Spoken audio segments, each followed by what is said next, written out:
Hi everyone, Mark Fulmer here, TrackTik's Vice President of Security Industry with the Industry Influencer Series, this time joined by Keith Oringer. Keith? Nice to meet you, Mark. Nice seeing you. Thanks for joining us today. So Keith, maybe introduce yourself to our audience. Yes, I'm Keith Oringer. I'm the President of Security Pro Advisors. I represent sellers in security guard transactions and other security verticals. Fantastic, and thanks for joining us today. You've been in the industry for numerous years and recently launched a magazine. So tell me, I don't know, where that came about and what the intent is with that. Sure, my magazine is the Security Advisor. It's published twice a month. What we wanted to do, Mark, is get a snapshot of the merger acquisition activity in the security space, a quick overview, and we also have a one-on-one interview with a security expert in the contract security industry or a corporate security executive. We had Craig Schwab of BlackRock, who was the co-head and director of security in our first issue. And we want to just give a quick overview so people, they have limited time today and give a snapshot. Yeah, snapshot. So. I read the first one, it's fantastic, and I like the end user perspective and the security company and just the information. I mean, it was all well done. So you deal with security service companies on a regular basis. They're growing, they're changing, they're evolving. Tell me a little bit about that whole sort of grow, sell, deliver. How does that work? Growth, sell, deliver. So we'll start with growth. As far as growth, companies they need to focus on 6 factors as far as growing their company.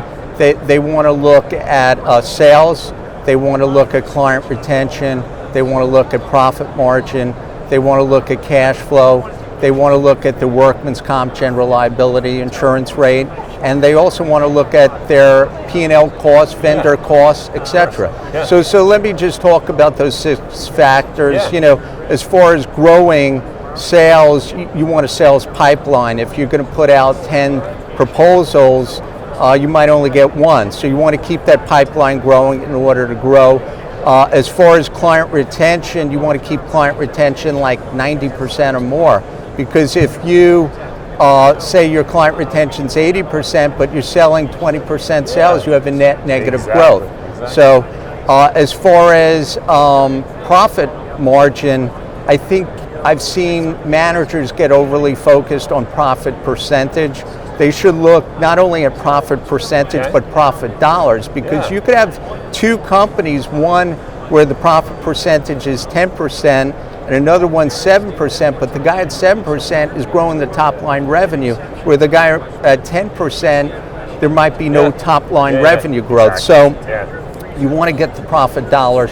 Cash flow, if you're funding payroll on a weekly basis, you want to get the cash flow in, so you want your receivables to be 30 days or less. The industry average, I would say, is about 45 days. Workman's comp, general liability, you want to keep those rates down. You want to have a risk management program to keep that. And vendor costs, whether it's uniform vendors or insurance or payroll billing, whatever. Or software. You want to manage the vendor. You want a good service, good quality, and manage the costs also, and keep it competitive. You want someone that partners with you, right, and really kind of delivers what's next and what you need to run the business. Correct, and good chemistry. Good chemistry. Those are great points, and essentially, business metrics, right? I mean, we're as you know, we're a software company. We're focused on security metrics and efficiency and business metrics, and that is, the same thing for the security guarding business. Correct. So, fantastic. Correct. So you did an interview with us last year for our Convergence magazine. Right. We were talking about the future, so we were looking at 2019. So now I'm going to ask you to peer back into that crystal ball and tell me what you think's coming up 2020. What do you see on the horizon? Right. Well, I see on the horizon a continuation of integrated guarding with the on-site security officer, with the mobile security officer, and the remote security officer from video monitoring. Integrated guarding, we call it, and coupling that with security electronics. So I see that as one. I see private equity money continue coming in.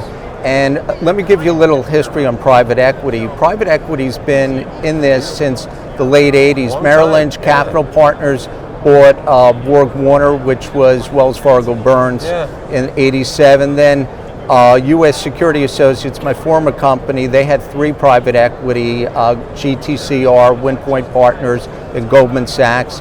Allied had McAndrews and Forbes in 2003, Blackstone in 2007. Yes, it's then not a new thing, right? It's not new. It's not a new thing. No, it's and you know, Allied Universal's gotten so private equity's been in there a long time, and I see continuation of more money being pumped in. I see private equity going into 3 verticals: physical security, biometrics identification, and information security, cybersecurity.